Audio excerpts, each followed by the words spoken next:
Caution. The AJ and Quill show contains D&D content and is intended for a D&D audience. And, besides that, they're really weird. Hi everyone, welcome to Meta Adjacent, your stop for player tactics in Dungeons & Dragons 5th edition. I'm your friendly neighborhood tiefling AJ, and with me, as always, is my fearless companion, Quill the Dragon. Say hi, Quill. Greetings, puny humans. Prepare to absorb the knowledge Quill will dispense with his mighty jaws. Thanks for joining in, we got a great show for you today. So what are we covering exactly? Question. What if I were to grant you 3 wishes after mysteriously appearing out of this oil lamp? Well, you'd be a genie. Exactly, and that's what we're covering today, the Genie-packed Warlock, inside Dungeons & Dragons 5th edition. The Genie Warlock was released in the recent Tasha's Cauldron book. Right, and they're a fun and very diverse class for any Warlock to play, so let's get into it. Now, it's fair to say that most people are pretty familiar with what a genie is. You see them in pop culture all over the place. Books, cartoons, comics, TV, movies. Disney feature-length features. Exactly. Everyone from Bugs Bunny to Geralt of Rivia to even Shaquille O'Neal have dealt with genies. Now, if you go back to 1001 Arabian Nights, written in 1706 to 1721, this was a collection of books from various authors, compiled in Arabic during the Golden Islamic Age. Now, basically, this book uses a framing device where a woman named Shahrazadi would tell a story to the Sultan every night.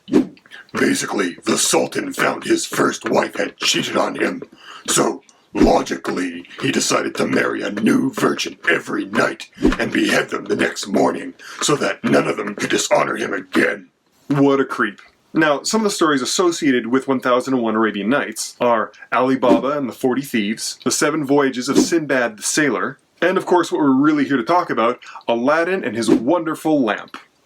Now, genies are the same basic story. Free the genie from the lamp and it will grant you wishes. Right, and these wishes could be anything you could desire. Even if your wish was so that the genie would become your warlock patron. But let's see what the book has to say. You've made a pact with one of the rarest kinds of genies, the Noble Genie. Such entities rule vast fields on the elemental planes, and they have great influence over lesser genies and elemental creatures. Noble genies are varied in their motivations, but most are arrogant and wield power that rivals that of lesser deities. They delight in turning the tables on mortals who often bind genies into servitude, and they readily enter into pacts to expand their reach and influence. Now, a genie is born when the soul of a sentient living creature binds with the primordial matter of an elemental plane. It's important to note that a genie retains no connection to the soul that gave it its form. Now, most genies reside on the elemental planes where they were created. Here they rule from lavish palaces and are attended by worshipful slaves. But a few genies can be found on the material plane. Now, a noble genie is the rarest kind of genie. They have the ability to grant wishes, and their supreme power over reality has made them indulgent and haughty, with no small amount of arrogance. Now, a noble genie can grant wishes, and they use this ability to trade for wealth and comfort. Noble genies are said to be decadent, even by genie standards. Now, a genie will recognize gods as powerful beings, but they can't be bothered to worship them. Some genies, however, do have delusions of grandeur and think of themselves as deities. And genies almost always have elaborate names and are prone to ostentatious titles. Right, perhaps you made a deal with the dignified Khan of the Tao, the great Caliph of the Djinn, the exalted Sultan of the Ifrit, or the eminent Padishah of the Merid. Now, the more elaborate the title, the better, but titles like Prince or Duke or Maharaja would also be fitting with what a genie would do. Historically, the 4 elements of air, earth, fire, and water originated with the Greeks, but somewhere along the line, some Dungeons & Dragons writer must have read that the Jinn in Arabic myth were supernatural beings of air, and that the Ifrits were supernatural beings of fire. Right, given those ideas, they decided to make corresponding water and earth spirits too that were on the same level. Namely the Marids, water genies, and the Tao as earth genies. For example, in Arabic, Marid means rebellious or defiant. But this word is actually used to describe a whole bunch of troublesome creatures. Anything from demons to genies to giants. Now, we've covered warlocks a few times on this channel. Depending on your stat selection will determine your role in combat. Warlocks generally can be set up one of two ways.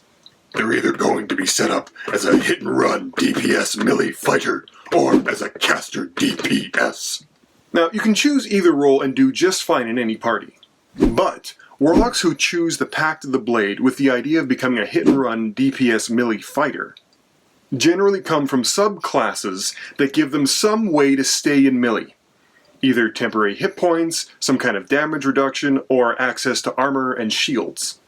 The Genie Warlock subclass gives you none of this. Right, so if you want to be a Blade Pack Genie Warlock and function as a hit-and-run melee fighter, you're going to have your work cut out for you. It's not that it's impossible, it's just going to be way easier to be a caster DPS with this specific subclass. You can still make the Blade Pact, but you'll be relying on the base Warlock chassis for all of your abilities.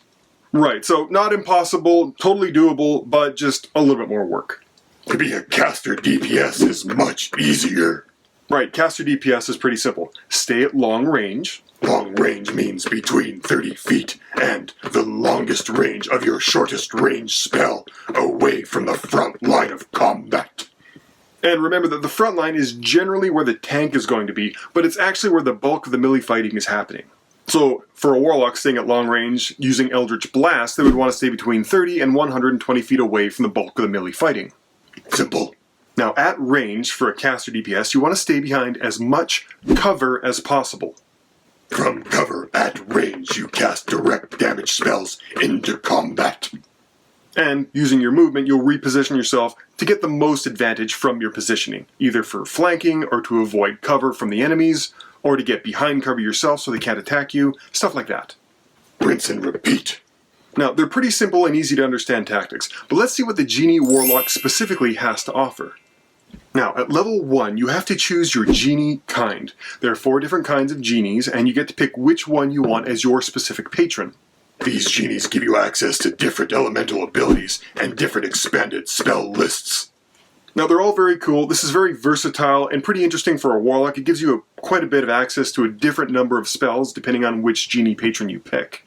Also, you get Wish as a 9th level Mystic Arcanum. Now, you don't get Wish automatically, it's added into the options you can choose for your 9th level Mystic Arcanum. Honestly though, why would you choose anything else? It's a Genie. Wish is kind of implied. Also at level 1, you get something called the Genie Vessel. Your patron gives you a magical vessel which grants you a measure of the Genie's power. Now, this vessel can be any kind of small material object. And you can use it as a spellcasting focus for your Warlock spells. Now, that's very specific, your Warlock spells only. You decide what the object is. You can determine it randomly by rolling on the table provided. Right, but you're not bound to this table. In the original 1001 Arabian Nights, the genie came out of a magic ring. Or if you go to the more modern Aladdin storytelling, they use a traditional oil lamp that the genie spouts out of. Phenomenal cosmic power. Itty bitty living space. They give you a pretty good list. Oil lamp and ring are both on there, but also is an urn, a stoppered bottle, a hollow statue, or an ornate lantern.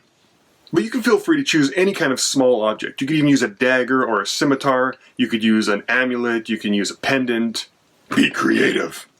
Now the cool thing is, in a very I Dream of Genie style thing, you can use bottled respite with your genie vessel. As an action, you can magically vanish and enter your vessel, which remains in the space that you left. The vessel is an extra-dimensional space in the shape of a 20-foot radius cylinder, 20 feet high, and it resembles your vessel. If you had the lamp and you look everywhere, it's just brass, brass, brass, brass. Wait, is that some copper? Nope, brass. The interior is appointed with cushions and low tables, and is a comfortable temperature. Right, but as a DM, they're basically going to let you decorate this however you want, so be creative.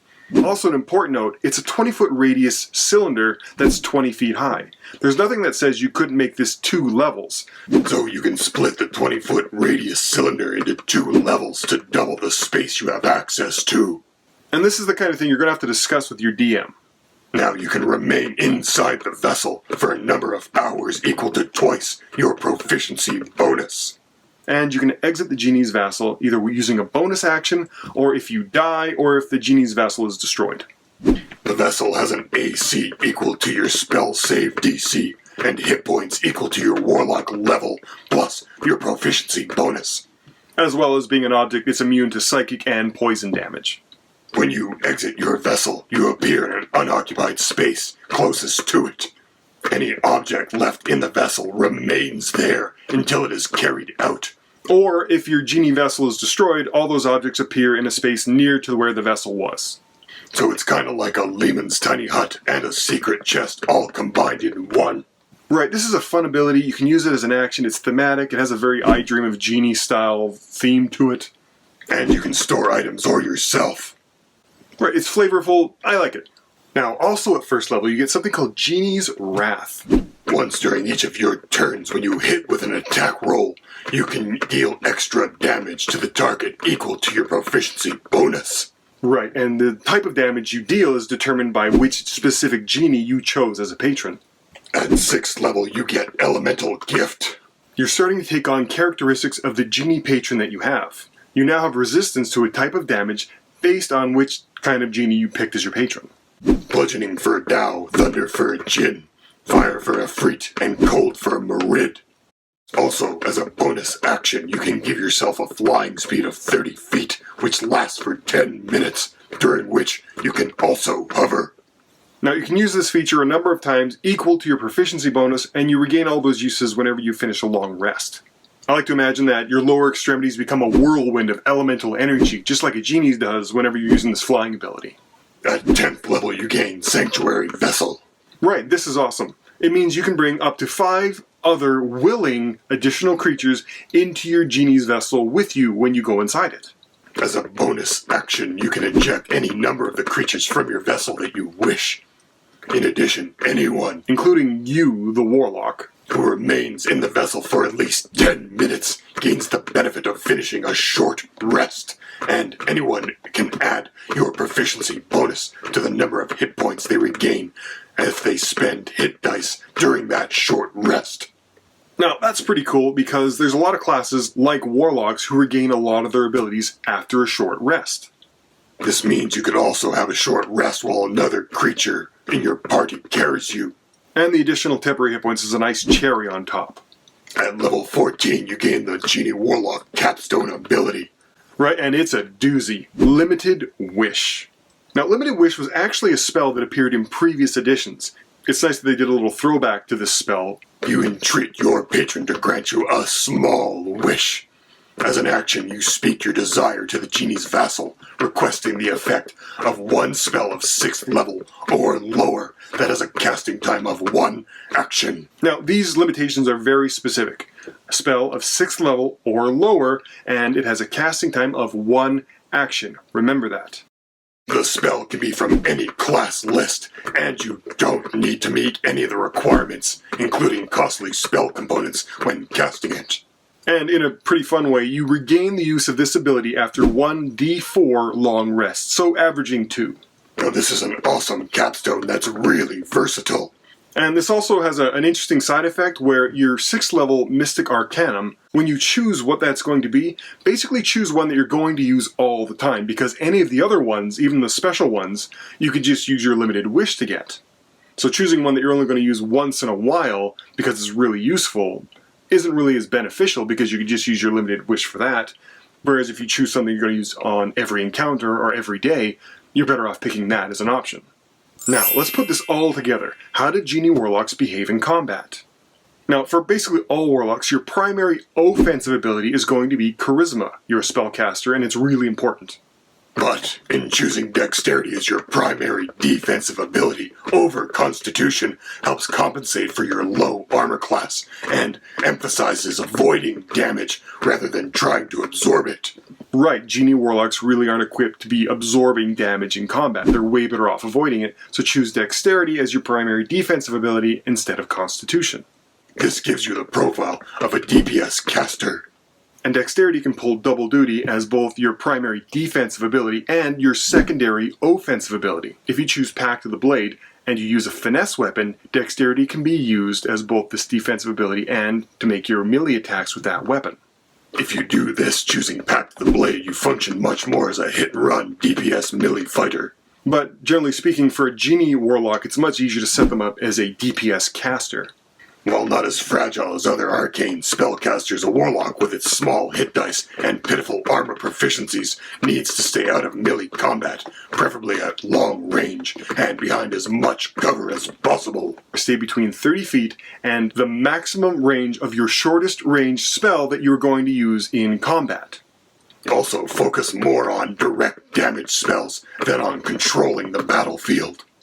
Now, for a DPS caster, you're going to choose either Pact of the Chain or Pact of the Tome. Both are awesome, but in each you can obtain a familiar. Now, as you can see, familiars are pretty awesome. If you can get one, you should absolutely use one. Exactly. Now, when setting up your Warlock, you have to choose something called Invocations. For your invocations on a Genie Warlock, you're going to want to choose Agonizing Blast. Right. If you choose Agonizing Blast and use the Hex spell available to Warlocks, this will basically make whatever long-range DPS caster damage you're doing very competitive with the other classes. This is basically all you need to do to keep your damage up.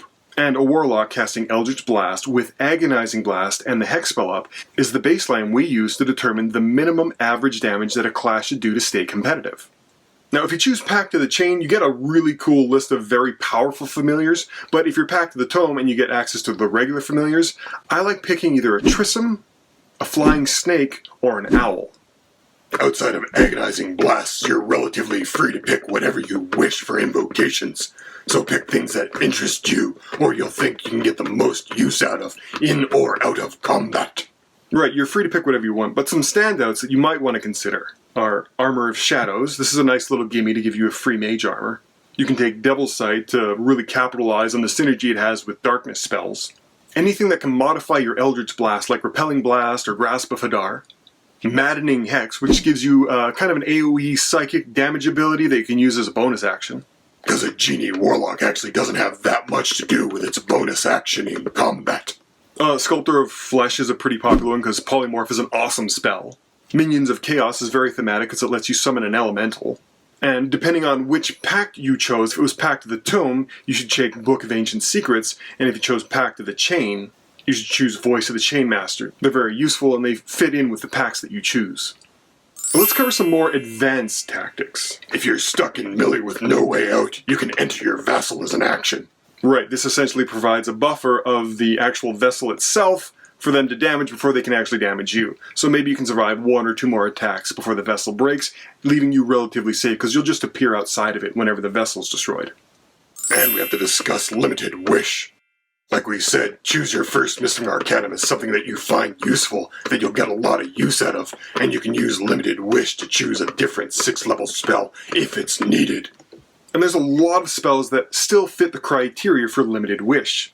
You can use Disintegrate, Revivify, Animate Objects, Bigby's Hand, Blade Barrier, Chain Lightning, Flesh to Stone, Globe of Invulnerability, Counterspell, Mass Heal, Suggestion, Odaluk's Resilient Sphere, Odaluk's Freezing Sphere, Fireball, Otto's Irresistible Dance, True Seeing, Wall of Ice, Force, Fire, Circle of Power, Destructive Wave, Greater Restoration, Evard's Black Tentacles, Conjure Woodland Beings, Death Ward, Arcane Gate, Dimension Door, Fire Shield, Bornkind's Faithful Hound.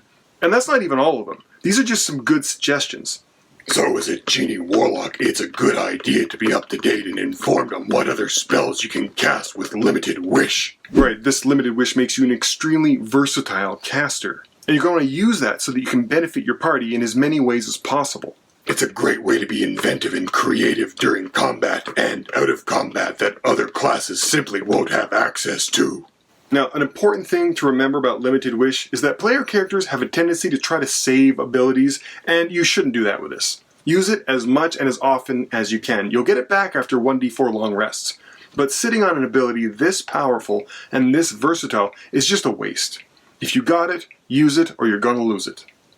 Now, we have said that if you want to be a hit-and-run DPS fighter, it's a lot more difficult, but you can do it. You're going to have to rely on the basic Warlock chassis to do all your damage. So you pick Pact the Blade. Now, something to remember about Warlocks when they're doing the Pact of the Blade hit-and-run damage dealers is that they want to get hit. That's how they do a lot of their damage. So, at first level, you're going to pick spells like Hex, Armor of Agathis, and Hellish Rebuke. Armor of Agathis and Hellish Rebuke both do damage when you're hit. So the idea is, you stay half your movement speed away from melee combat. On your turn, you move half your speed to engage with whatever melee character you want to fight with. You hit them with your attack, and then use the rest of your movement to leave combat, retreating back to half your distance away, hopefully triggering some kind of opportunity attack.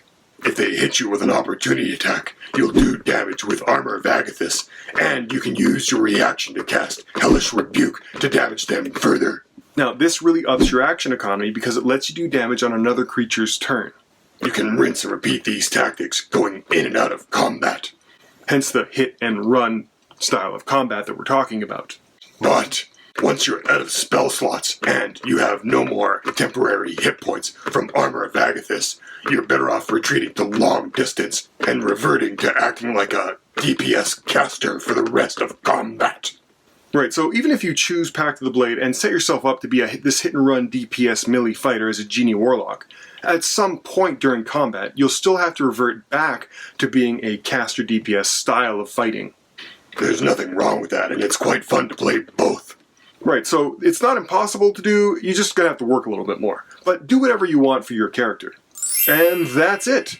This is basically all you need to get started playing a Genie Warlock inside Dungeons & Dragons 5th edition. I hope this helps you get started. Genie Warlocks can make fun and very creative player characters. Right, they're fun, they have access to a lot of spells that other Warlocks simply never have access to. They have a great backstory, very fitting with like the Aladdin's Lamp Genie patron idea, and they're quite a bit of fun. They have a lot of flavor, so enjoy. Other than that, we hope you enjoy this. Thanks for tuning in. Stay safe out there, get vaccinated, wear a mask, try to love each other, and is it time for school yet? Have a good one. Bye! Yeah, yeah, yeah, yeah, yeah, yeah, yeah, yeah, yeah.